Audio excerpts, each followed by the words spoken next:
एक मित्र ने पूछा है कमेंट करके, सच्चा सबसे अच्छा जीने, कि गुरुजी अध्यात्म में एक शब्द रेचन चलता है, कृपया इस शब्द रेचन के महत्व और इसकी प्रक्रिया को समझाने की कृपा करें।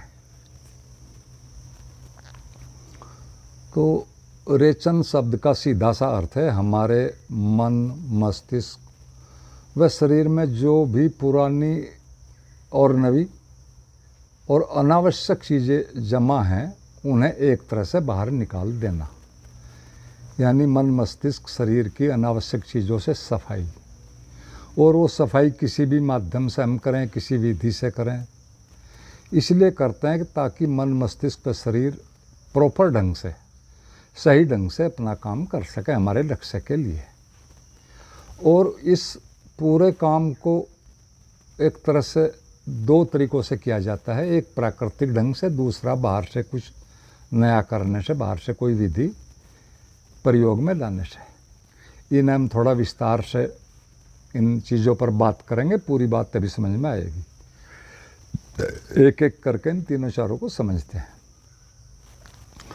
इससे पहले हम एक बात समझते हैं कि आखिर रेचन की ज़रूरत क्यों पड़ती है, क्या है ऐसा जिसकी ज़रूरत पड़ती है और इसको हम करते हैं। दो तरीक़ों से करते हैं, नेचर करती है, हम करते हैं। तो एक तरह से हम अपने शरीर व मन में जाने अनजाने में बहुत सी चीज़ों को डालते रहते हैं। हम सभी जानते हैं, जानते हुए तो हम भोजन डालते हैं, पानी डालते हैं, कुछ पढ़ते हैं, कुछ सुनते हैं, या चेतन रूप से कहो कॉन्शियसली सोचते हैं। ये सब एक तरह से जानते हुए करने में आता है। और इसके साथ ही अनकॉन्शियसली, अवचेतन रूप से भी बाहर से बहुत सी चीज़ें हमारे अंदर आती हैं। जैसे निगेटिव थाट्स आते हैं अधिकतर, कुछ हमारा मन ही ज़्यादातर सोचता है, कुछ पॉजिटिव भी आते हैं, पॉजिटिव निगेटिव तरंगे भी वातावरण से आती हैं, कुछ शोरगुल आता है, कितनी ही तरह की एक तरह से ब्रह्मांडीय ऊर्जाएं भी हमारे उससे, तरंगे भी, जैसे कि बहुत से टावर हैं, बहुत से जो इलेक्ट्रॉनिक एक तरह से गैजेट्स हैं, उनकी तरंगे भी हमारे यहाँ से गुजरती रहती हैं, ब्रह्मांडीय भी और ये पृथ्वी वाले भी। ये सब हमारे शरीर के और मन के माध्यम से अनकॉन्शियसली गुजरती रहती हैं और ये एक तरह से हमें प्रभावित करती रहती हैं। और हमारे शरीर में, मन, मस्तिष्क में जो भी बाहर से किसी भी ढंग से आ रहा है, चाहे कॉन्शियसली और कॉन्शियसली, वह सब एक तरह से हमारे आहार की श्रेणी में ही आता है, भोजन की श्रेणी में आता है। और हम सब यह भी भली भांति जानते हैं कि जो भी अंदर जा रहा है वह अंदर कुछ न कुछ करेगा और फिर बाहर एक तरह से निकल जाएगा। और इस पूरी प्रक्रिया में हमारे पूरे वजूद पर, पूरी पर्सनैलिटी पर कुछ न कुछ प्रभाव भी पड़ेगा। ये हम सब अच्छी तरह से जानते हैं। कुछ परिवर्तन भी आएगा ही आएगा। जो चीज़ें अंदर जाएंगी वो कुछ न कुछ करेंगे, फिर बाहर निकल जाएंगे। हम जो भी भोजन एक तरह से लेते हैं, पानी लेते हैं, वह सब एक तरह से प्राकृतिक रूप से मलमूत्र, पसीने द्वारा आदि कई कई ढंगों से एक तरह से बाहर आ ही जाता है। ये नेचुरल सिस्टम है, ये एक तरह से प्राकृतिक रेचन है, बाहर निकालना है चीज़ों को जब उनका यूज हो चुका। तो ये एक तरह से प्राकृतिक रूप से कहो, प्रकृति की कहो, अनिवार्य सफाई है। और इस सब का एक तरह से जो नियमन है, कंट्रोल है, वो हमारा ऑटो नर्वस सिस्टम करता है। और अगर सही शब्द कहें उसके लिए तो वो है बॉडी विजडम, जो एक तरह से हमारे सारे काम खुद ब खुद ही करती रहती है, हमें पता भी नहीं चलता, स्वयं ही कर देती है। और उसी की वजह से हम जिंदा हैं, वरना हम तो पता नहीं कहाँ कहाँ क्या क्या सोचते रहते हैं। तो एक तरह से इसमें भी, शरीर में भी यदि कुछ दोष आ जाता है, हम सब जानते हैं मोटे तौर पर, तो फिर हम रेचक औषधियाँ लेते हैं। रेचक माने जो सफाई करने वाली हो, बाहर निकालने वाली हो। जैसे कब्ज में कुछ दवाई ले ली तो उनके द्वारा भी हम एक तरह से मलमूत्र को निकाल देते हैं, रेचक औषधि के द्वारा। ये हमारा एक तरह से कुछ प्रकृति का सिस्टम है। जब ज़्यादा ख़राब हो जाता है फिर हम करते हैं। तो एक तरह से ज़्यादा समस्या, इससे भी ज़्यादा अगर हो जाए तो फिर हम सभी जानते हैं कि ख़राब अंगों को, ख़राब चीज़ों को ऑपरेशन के द्वारा भी एक तरह से बाहर निकाल दिया जाता है। यानी दो प्रोसेस चल रहे, एक नेचुरल, एक हमारा। तो ठीक ऐसे ही हमारे मन में जो बाहर से आता है वो उसके द्वारा आवश्यक एक तरह से अनिवार्य, आवश्यक या अनावश्यक सोचा जाता है। मन के द्वारा भी कुछ बाहर से आ रहा है, कुछ वो सोचता रहता है, कुछ ज़रूरी सोचता है, कुछ गलत सोचता है। उन सब को भी नेचुरली हमारा बॉडी सिस्टम, नर्वस सिस्टम बातचीत के द्वारा निकाल देता है। नींद में सपनों के द्वारा उसका रेचन कर देता है, कैथारसिस कर देता है।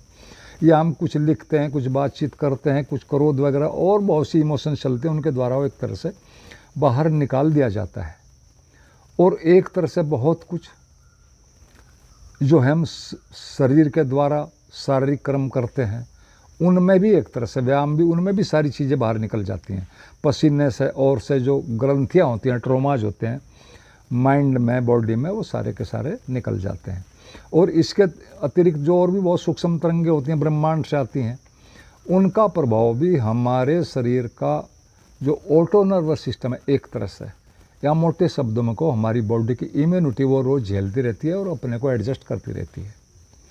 तो एक तरह से रेचन शब्द का उपयोग व प्रयोग शरीर में मन के रेचन के लिए, ताकि वो एक्स्ट्रा विकास के लिए, हमारा लक्ष्य पूरा करने के लिए वो ठीक हो जाए, प्रॉपर स्टेज में आ जाए। यानी एक तरह से दोनों की शरीर मन की शुद्धि के लिए किया जाता है। इस रेचन को मोटे मोटे शब्दों में अगर हम समझें, जैसे हम प्राणायाम करते हैं, प्राणायाम में भी 2-3 चीज़ें होती हैं, हम सभी जानते हैं। एक पूरक है, पहले सांस को अंदर भरना, पूरा करना। फिर कुंभक है, एक अंदर रोकना, वो अलग अलग प्राणायाम के अलग अलग टाइमिंग है। फिर रेचक, उसको बाहर निकालते हैं। यानी प्राणायाम में भी हमें 3 चीज़ें करते हैं, जिससे बॉडी को एक तरह से प्राण शक्ति मिल जाती है और शरीर काफ़ी स्ट्रांग हो जाता है, इम्यूनिटी भी बढ़ती है, माइंड की भी IQ बढ़ती है। तो ये प्राणायाम, इसमें भी एक तरह से तीनों चीज़ें हैं, पूरक, कुंभक, रेचक। मतलब बाहर निकालते हैं, फिर जो उससे होता है अंदर हो जाता है। ठीक ऐसे ही ध्यान के प्रयोगों में भी डायरेक्ट इनडायरेक्ट, जाने अनजाने कई कई ढंगों से मन का रेचन किया जाता है, क्योंकि हमारा मन 24 घंटे में 60,000 से ज़्यादा विचारों को एक तरह से सोचता है, करता है। वो तो काफ़ी उनमें मस्तिष्क उनको एक तरह से डिलीट मार देता है, फिल्टर कर देता है, आगे अनकॉन्शियस में नहीं जाने देता। लेकिन फिर भी जो चले जाते हैं उनको एक तरह से ध्यान में, ध्यान के प्रयोग में उनको निकाला जाता है, यानी कहो डी हिप्नोसिस किया जाता है। जो नेचुरल हिप्नोसिस हो गई है अनजाने में, हमारी लापरवाही में कहो या अनअवेयरनेस में, उसको भी ध्यान में हम एक तरह से डी हिप्नोसिस या निर्सम्मोहन कहो किया जाता है। निर्सम्मोहन भी एक तरह से रेचन ही है, ताकि हमारा मन शांत हो सके, विश्रांत हो सके एक तरह से, और निष्क्रिय होकर सहज सही अवस्था में, स्थिर अवस्था में आ सके। तो ये एक तरह से रेचन कई कई ढंगों से एक तरह से ये किया जाता है। फिर इसके बाद रेचन शब्द एक तरह से मन की सफाई के लिए सामान्यतः प्रयोग में होता है। आध्यात्मिक एक तरह से शब्दावली में कहो या आध्यात्मिक जगत में कहो। हालांकि इसके द्वारा मन और शरीर, क्योंकि दोनों इकट्ठे हैं, तो एक तरह से जो भी हम करते हैं उसमें शरीर का, मन का, दोनों की साफ सफाई एक तरह से हो जाते हैं, क्योंकि वो एक कंबाइंड उपक्रम है।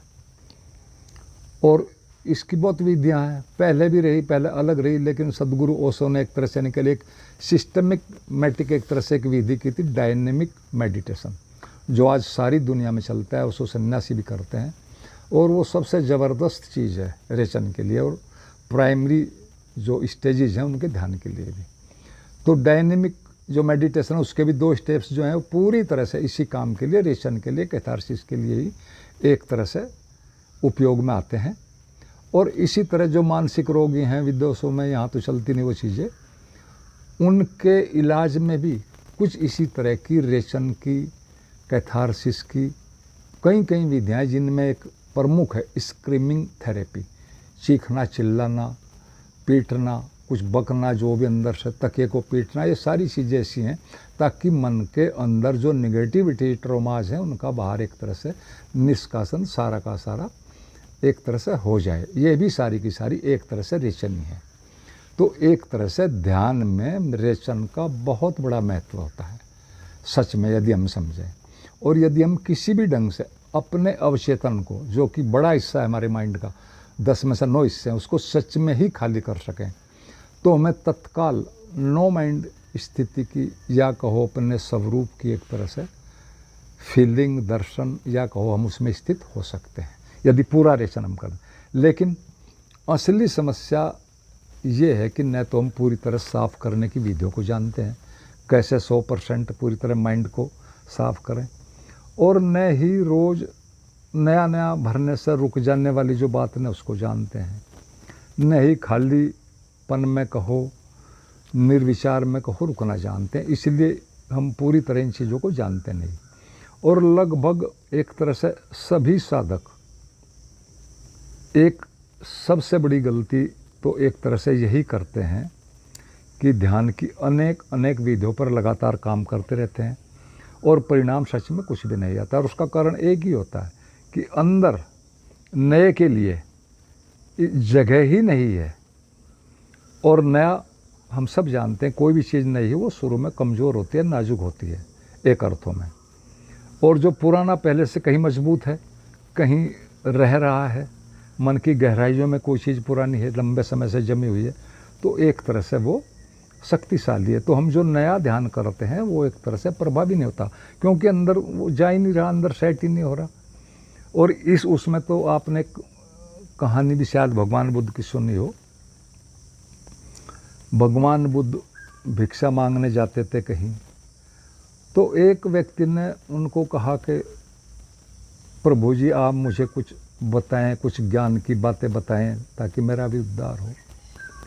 तो बुद्ध ने 1-2 बार सुनी, फिर एक दिन अपना कमंडल में गोबर भर के ले गए और उनसे कहा भिक्षाम देही, वो भिक्षा लेकर आ, कहा कि डाल दो इसमें। तो उस व्यक्ति ने कहा कि इसमें कैसे डाल दूँ, तो पहले से पूरा भरा हुआ है गोबर से। तो बुद्ध ने एक ही बात कही कि देखो मैं भी इसी तरह से कुछ आपके अंदर नहीं डाल रहा, क्योंकि आपके मन में अनावश्यक कचरा भरा हुआ है, पहले उसके साफ करो तब थोड़ा फिर बातें होंगी।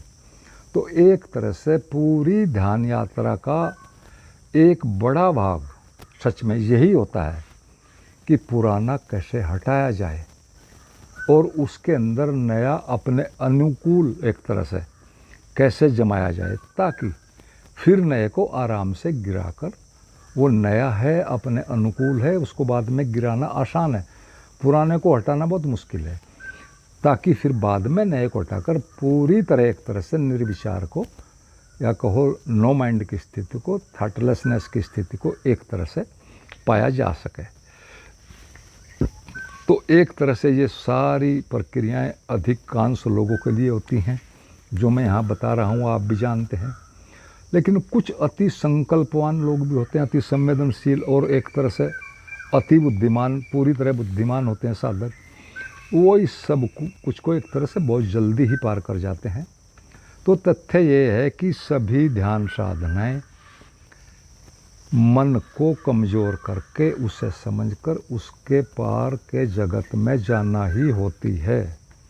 उसको एक तरह से निष्कासन करें, रेचन करें, या उसको स्टेप बाय स्टेप कमज़ोर करें। और यहाँ एक बात और समझ लेनी जरूरी है, जो कि अक्सर कुछ साधकों को भ्रम होता है कि हम ध्यान से कुछ नया बनाएंगे, नया पाएंगे। सच ये है कि ध्यान में हमें कुछ भी नया इन्वेंट नहीं करना है, नया आविष्कार नहीं करना है, नया नहीं पाना है, बल्कि एक तरह से ये डिस्कवरिंग प्रोसेस है। यानी कुछ ऊपर जो जमा है असली चीज़ के, चेतना के, एक तरह से उसकी सफाई है, या को उसको एक तरह से हटाना है। और यही बात है कि केंद्र पर, बीइंग पर, जो हमारे एक तरह से हमारी चेतना है, उसके ऊपर जो ज्ञान का, संस्कारों का, डरों का, नेचुरल हिप्नोसिस का, कल्पनाओं का, जानकारियों का एक तरह से जो एक पर्दा पड़ा है, एक बोझ पड़ा है, उसे एक तरह से हटाने की प्रक्रिया को ही मात्र ध्यान कहते हैं, साधना कहते हैं। तो अब तक, यहाँ तक आने तक एक तरह से इन सभी बातों की ज़रूरत थी। जिस स्थिति में हम आए हैं, अब इनको हटाने की ज़रूरत है, इस ज्ञान को, इस एक तरह से इन डर को, कल्पनाओं को, योजनाओं को अब तक ज़रूरत थी। लेकिन अब ये सारी चीज़ें एक तरह से एक स्टेज में आने के बाद, हमारे विकास के बाद, फिर अब ये ज़रूरी नहीं रह जाती, ये इसी तरह से गैर ज़रूरी हो जाते हैं जैसे कि हम एक मकान पर गए और सीढ़ी के लास्ट डंडों पर जाकर हमको सीढ़ी छोड़नी पड़ती है, हालांकि पहुँचे उससे ही हैं, लेकिन अब उसकी ज़रूरत नहीं, अब वो एक तरह से बोझ बन गया है। तो रेचन को हम एक तरह से ऐसे भी समझ सकते हैं, शरीर का रेचन या सफाई एक तरह से हमारे होने की, हमारी पर्सनैलिटी की, हमारे वजूद की परिधि है उसकी सफाई, यानी शरीर परिधि पर है और हमें जाना है परिधि से केंद्र तक जो भी है। इसे संक्षेप में बीच के क्षेत्र को, परिधि से केंद्र के बीच के क्षेत्र को संक्षेप में एक शब्द में मन कहते हैं। और अध्यात्म में हमारे एक तरह से इसी को सूक्ष्म शरीर भी कहा जाता है मन को, इसके कई लेवल हैं। तो एक तरह से यह क्षेत्र बहुत बड़ा है मन वाला, सारे क्रियाकलाप जीवन के यहीं से सारा का सारा सब कुछ संचालित होता है। ये बहुत बड़ा क्षेत्र है, यहीं पर सारी सही गलत चीज़ें होती हैं, उनका करना होता है, कराना होता है, मानना होता है, सब कुछ यहीं पर होता है। और ये एक तरह से बहुत जटिल हो जाता है, या कहो जटिल इसकी नेचर है, जटिलता, और इसकी एक तरह से शक्ति भी सर्वाधिक होती है एक तरह से। तो अध्यात्म में, ध्यान साधना में इसी की सफाई, इस बीच के क्षेत्र की, परिधि से केंद्र के बीच का जो क्षेत्र है, ये बड़ा है, जटिल है, शक्तिशाली है, इसी की पूरी सफाई कठिन होती है और सच में वही एक तरह से साधना में अनिवार्य बात भी होती है। तो एक तरह से ये दो क्षेत्र हुए, एक शरीर परिधि पर, बीच में मन, और तीसरा जो इसका क्षेत्र है रेचन का हमारे वजूद के अंदर, वो एक तरह से एक तीसरा भी होता है जो एक तरह से सीधी केंद्र की सफाई है। दो ये हुई, एक परिधि की शरीर की, एक बीच की मन की, और तीसरा है केंद्र यानी हम। तो सीधा केंद्र की सफाई भी एक तरह से होती है, जिसको कि एक तरह से डायरेक्ट अपने ऊपर ही काम करना एक तरह से उसको कहा जाता है। और मन में, शरीर में ज़्यादा नहीं उलझना है, सीधा इस पर ही काम करना होता है, ये भी एक तरह से चीज़ है, लेकिन इसको बहुत कम लोग, विरले इसको एक तरह से उपयोग में लाते हैं, जो या तो एक तरह से अति बुद्धिमान है। यानी अब मैं यहाँ भी आपको 3 टाइप बता रहा, जो अति बुद्धिमान लोग होते हैं तो डायरेक्ट केंद्र पर काम करते हैं, और एक तरह से वो बात के को पूरे सिस्टम को, पूरे जीवन को एक तरह से सीधे में ही समझ जाते हैं। एक तरह से उनको हम सांख्य दर्शन भी कहते हैं, मोटे शब्दों में कहो, जो अति बुद्धिमान लोग होते हैं, सेंसिटिव होते हैं। ये पहला टाइप है। पहले मैंने 3 नक्षत्र बताए, अब मैं 3 टाइप बता रहा लोगों की। जो सीधे केंद्र पर काम करते हैं वो सांख्य दर्शन में आते हैं। फिर और दूसरी तरह के लोग होते हैं जो कि काफ़ी हैं, वो एक तरह से बुद्धि और हृदय के एक तरह से एक सही संतुलित व्यक्तित्व रखने वाले लोग होते हैं, जिनमें कि कबीरदास जी का नाम प्रमुख है, और भी इसी तरह के काफ़ी लोग हैं।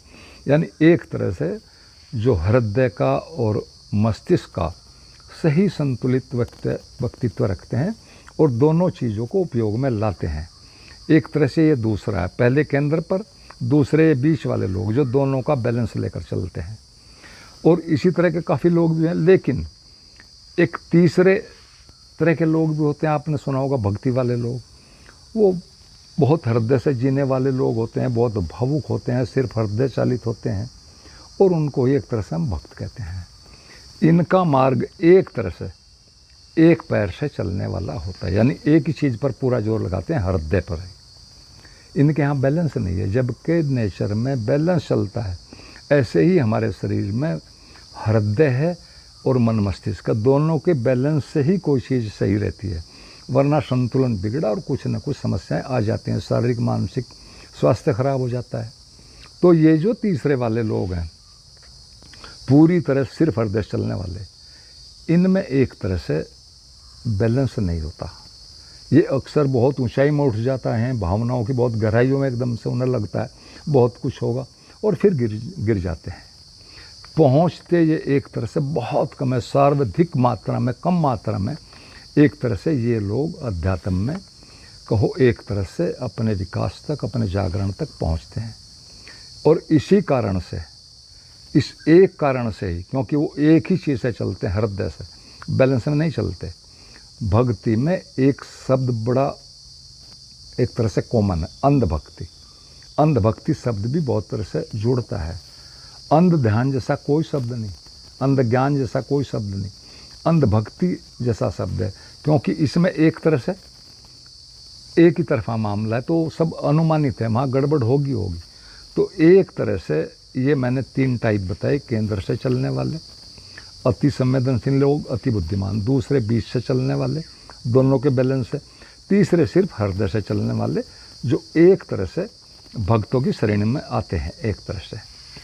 तो एक तरह से ये सारा का सारा जो मामला है ये 3 है, लेकिन एक चौथा टाइप भी होता है, वो इनसे थोड़ा अलग है, थोड़ा गहरा है, वो भी चेतना को निखारता है, मुक्त करता है, क्योंकि वो भी सीधा केंद्र पर ही काम करता है, लेकिन वो अति सूक्ष्म है, उस पर भी हम थोड़ा समझेंगे। एक तरह से केंद्र पर जो हम समझते हैं अनेक तरह के बोझ हैं, हम सब महसूस करते हैं, हमें जीवन में सब होने के बाद भी एक बोझ, एक दबाव महसूस होता है, और उस सब का केंद्र अहंकार होता है। हम सब जानते हैं, जो थोड़े भी गहरे में ध्यान में गए हैं, सब कुछ का, सारी समस्याओं की जड़ अहंकार है। अहंकार एक तरह से बोझ है, विनाश है, समस्या है।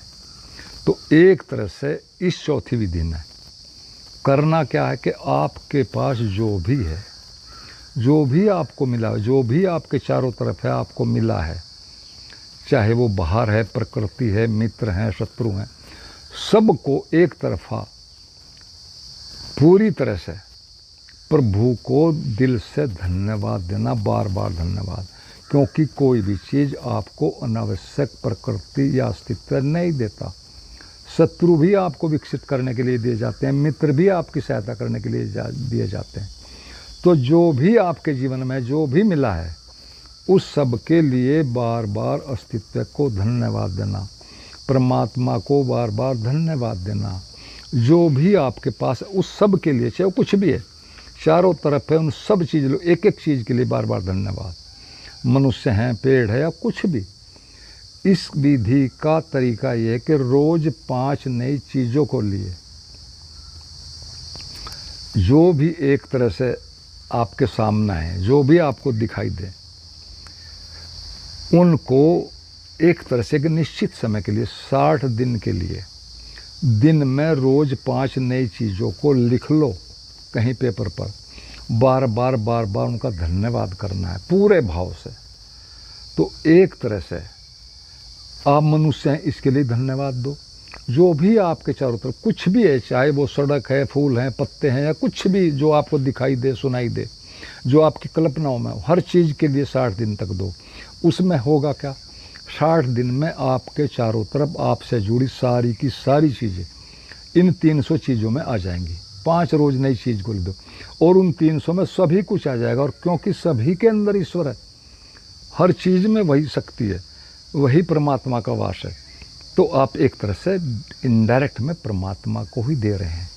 और ऐसा करने से छोटी से छोटी चीज़ को, एक तरह से निर्जीव चीज़ को भी, पहाड़ों को, पत्थरों तक को भी बार बार दिल से धन्यवाद देने से आपके अंदर एक तरह से अहंकार गिर जाएगा। छोटी छोटी चीज़ों को जब धन्यवाद दोगे तो अहंकार गिर जाएगा, और अहंकार ही सारी समस्याओं का जड़ है। और आप यदि इसको 60 दिन तक करते रहे तो एक तरह से सारे मन का, सारी ग्रंथियों का रेचन हो जाएगा। आत्मा पर जो भी बोझ है उस सब का एक तरह से रेचन हो जाएगा।